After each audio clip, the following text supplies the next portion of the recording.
to the National Institute of Health, addiction is defined as a chronic relapsing disorder characterized by compulsive drug seeking and use despite adverse consequences. It is considered a brain disorder because it involves functional changes to brain circuits involved in reward, stress, and self-control. Those changes may last a long time after a person stops drug use. Addiction is a lot like other diseases, such as heart disease. Both disrupt the normal, healthy functioning of an organ in the body. Both have serious, harmful effects, and both are, in many cases, preventable and treatable. If left untreated, they can both last to a lifetime of trials and tribulations and lead to death. Today, I will be speaking with John Payne Jr., who will share his story about his journey with drug addiction. Welcome to the show, John. John, let's start by discussing your family life. Many people think people who begin to use drugs come from a household where the father is not present, or the mother or the father were drug users. Tell me about your home life as a child. Yeah, great home life. It was good, loving mother, father, good siblings. Was brought up in a nice family neighborhood. It wasn't drug affiliated back then. You know, we were kept active, sports, music, so forth. So it was pretty good. It was pretty good. That had nothing to do with how my outcome was.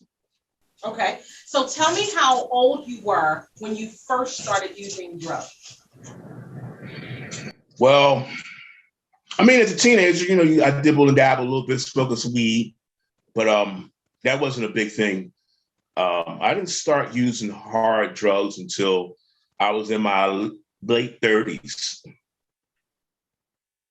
Okay. 35, 38-ish. Okay, so when you first started out, you started out smoking marijuana. Did you do that by yourself? Were you with some friends? Yeah, well, you know, hanging out at the party, you know, at the house parties, hanging out, and, you know, neighborhood guys, you know, just hanging out, basically. Okay, You so know. when you smoked marijuana, how did that make you feel?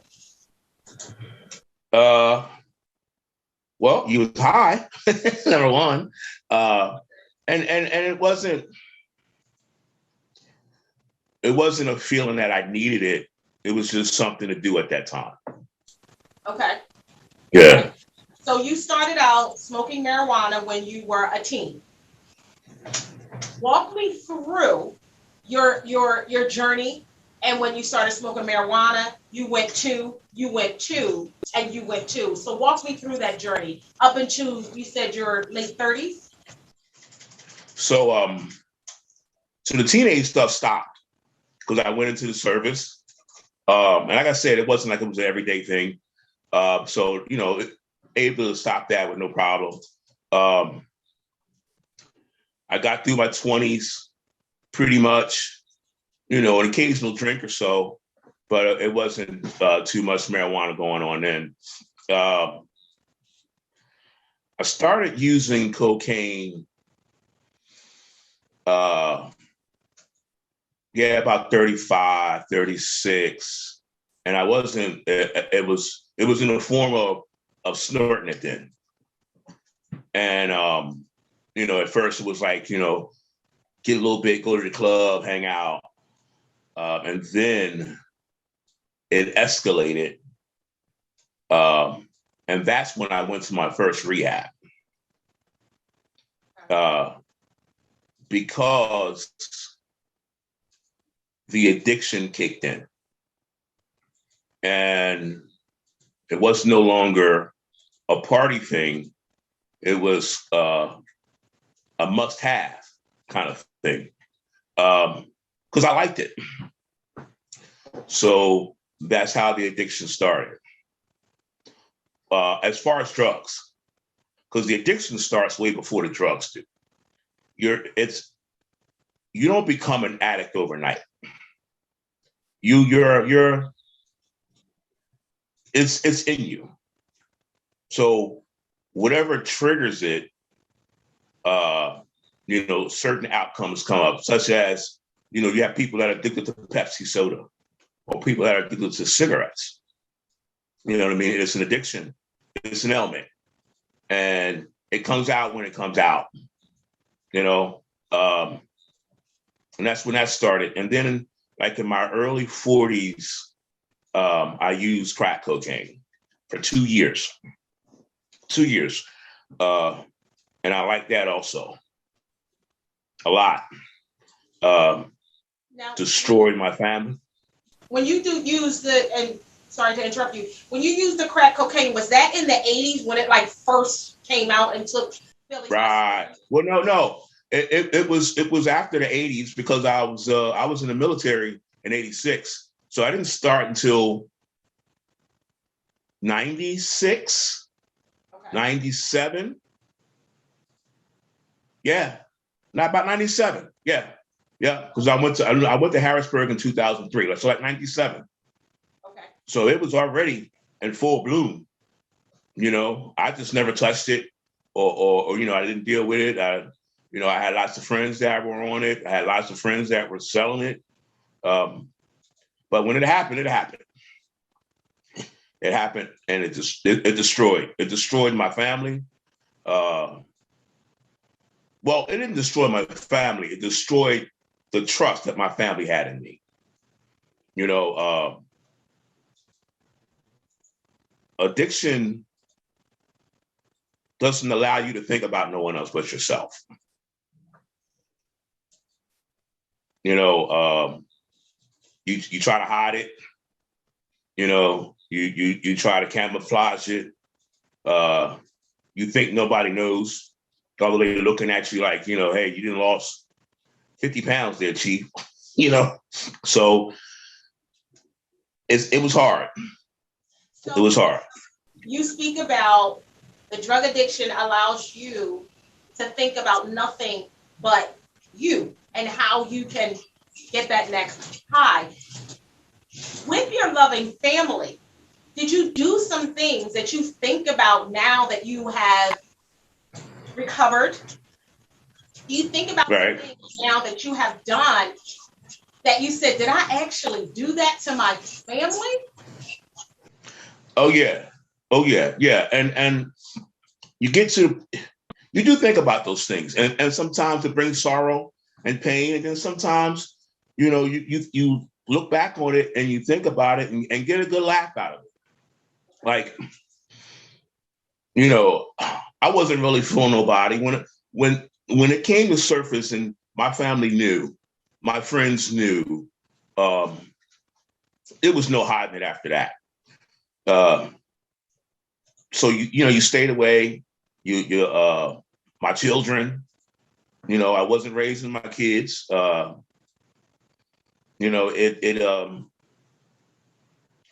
It's chasing the first high. See, the very first time you use it, you'll never see that high again. But because of the addiction, you chase it. You chase it, and no matter what's going on around you or anything, it's all about the manipulation to get high again. So yeah, crack cocaine is what actually altered your everyday living to where your parents, your siblings, your children could actually see a change in you. Right. It's a full-time job getting high. It's a full-time job getting high. It's a full-time job trying to camouflage it to other people. What you call sort of like a functioning addict.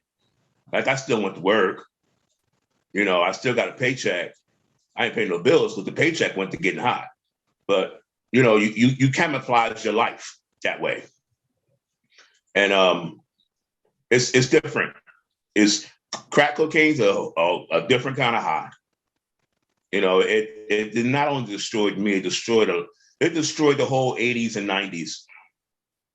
It was people that got high that you would never think got high. Right. You know what I mean? But the recovery part is the blessing. The recovery part is the blessing. The recovery part. You said that you had a strong family bond.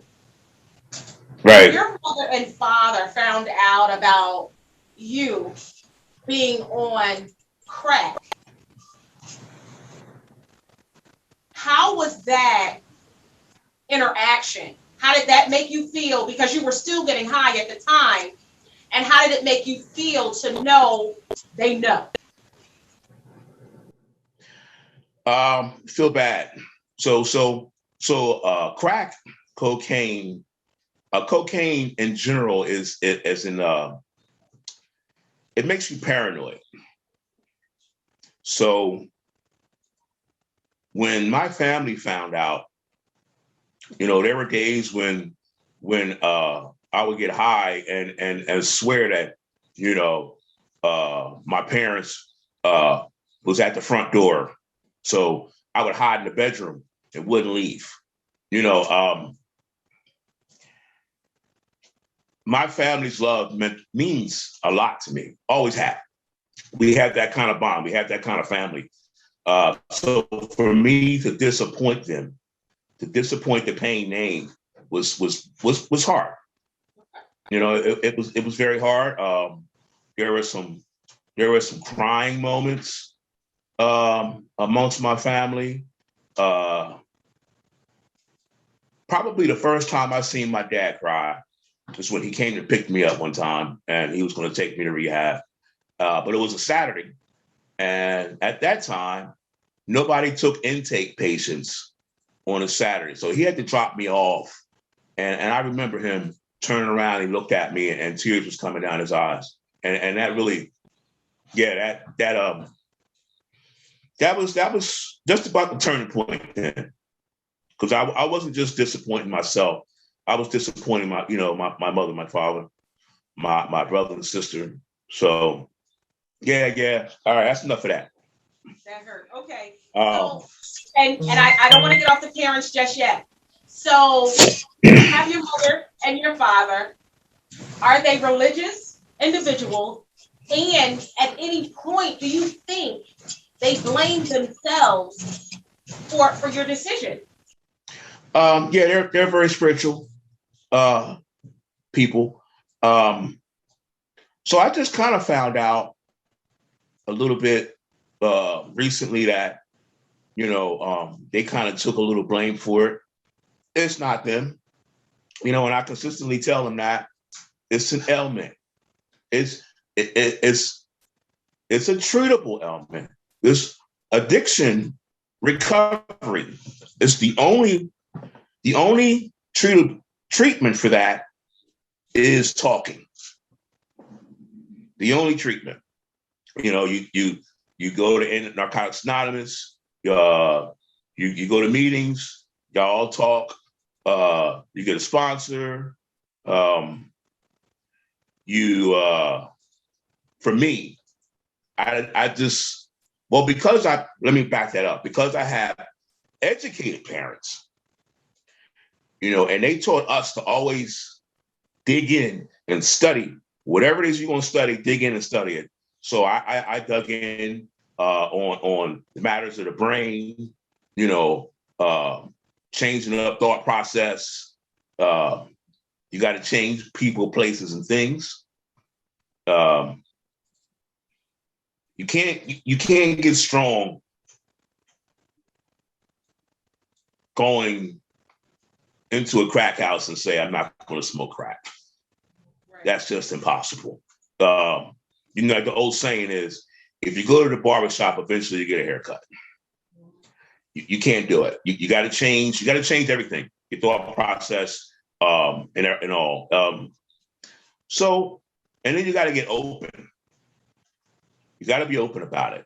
You have to be open about it. You do have to find some kind of religion or spirituality to put in place. You gotta fill voids. You gotta fill the voids. So if I'm not getting high, then I gotta go to NA meetings, or I gotta go to church, or whatever it is.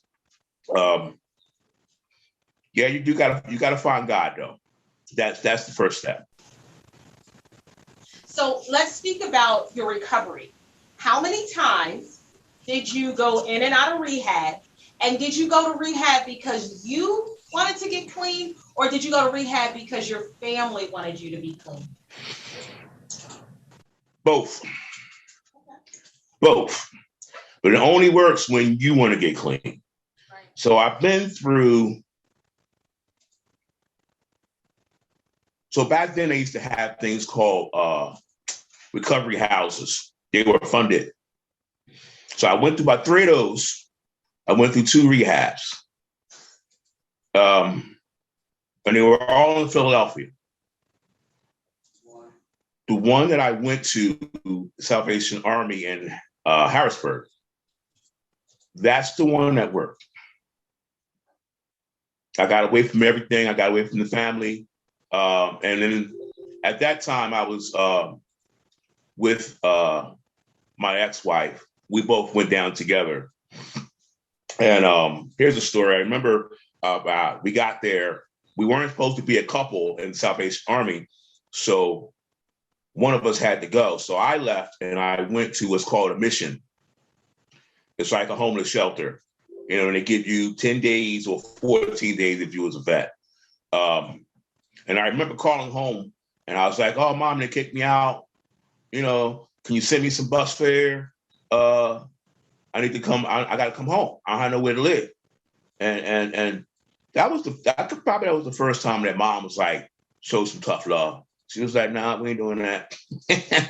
you deal it. You'll figure it out. You know what I mean? You'll figure this out right now. This is the best place for you. And it was. Okay. You know what I mean? But that was that addictive behavior saying, oh, I can get out. I could get out, go back down the way, and it would have just started all over again. So your ex-wife was also a drug user? Yes. And as far as I know, she is still actively using drugs. Wow. As far as I know, we separated in 2011, November 23rd, because she relapsed and I relapsed right with her. Because we were like Bonnie and Clyde, and I knew that this was not the path that I was going to take, that not this time. So it took me about 2 days and I got out of there and then ended up starting another family. Okay. So, or does she have a strong support system like you do to be able to walk with her through those dark days and try to help her get clean? We belong to the Narcotics Anonymous group that we belong to together for those about 10 years. My parents were very supportive of her, my family, I should say. But, when you don't want to stop, you're not going to stop, regardless of what it is, or, you know what I mean, or the circumstances, it's the addiction. You can either talk yourself out of it or continue to do it. So how many years have you been clean? So 11. I don't even count anymore. 2011, and this is 10 years, going on 12. Okay. So, and the reason that I stopped counting is because I came to a realization of myself is that why am I counting the years that I'm clean or not using drugs?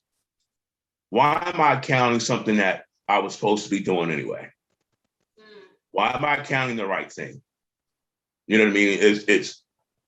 That's something that helps me out. That helps me.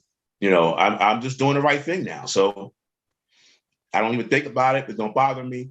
Now earlier on it did. And this is what you have to do. You gotta play that mental tape back. You know, if I do this, there's no coming back. And I know that for me. I can't do one. It won't happen. You know, so you gotta talk yourself out of it. So you don't do it. You know, go do something else. With the years of you being addicted to drugs and you're off now, Right. did you damage some relationships that you had with friends, with coworkers, or with family members that you were not able to mend? Yeah, that's quite a few. There's quite a few. So my closest family members, well, you know what? I must know most of my family members have forgiven me, and you know, and that was through education from myself, letting them know exactly what it was. It wasn't like I was doing this on purpose, or I wasn't trying to really damage y'all. I was an addict. A lot of my friends now that, you know, we're older, you know, we're in communication, we talk, we hang out. My children are amazing. You know, they've forgiven. I have a little man now, 10. So everything that I didn't do with them, I'm doing with him. And you know, and that took some process, because I had to explain to my older children that this is what I'm doing. It's not like I didn't want to give y'all that love. I just wasn't there to give you that love. And they're supportive of that. You know, it's cool. It's good now. You know, now the ones I couldn't make an amends to, you know, I keep them in my prayers. That's all. You know, I ask God to let them know that, you know, it wasn't me. It was the other John. You know, it's like two of me. You know, so you know, and if I run across somebody and I did something wrong to them in the past, I don't bring it up unless they bring it up. You know what I mean? I don't want to be out there and be like, oh, I apologize, because somebody might not take it. Right. They might not take it. Then it's gonna harsh up some old feelings, and you know. So I let them, if they say, oh, remember when you did that? You know, I was hurt, and then we can apologize and talk about it. But for the most part, I've made pretty good amends. You know, the most important one was making amends with myself first. Okay. So what words of encouragement would you have for that person who is still struggling with drug addiction?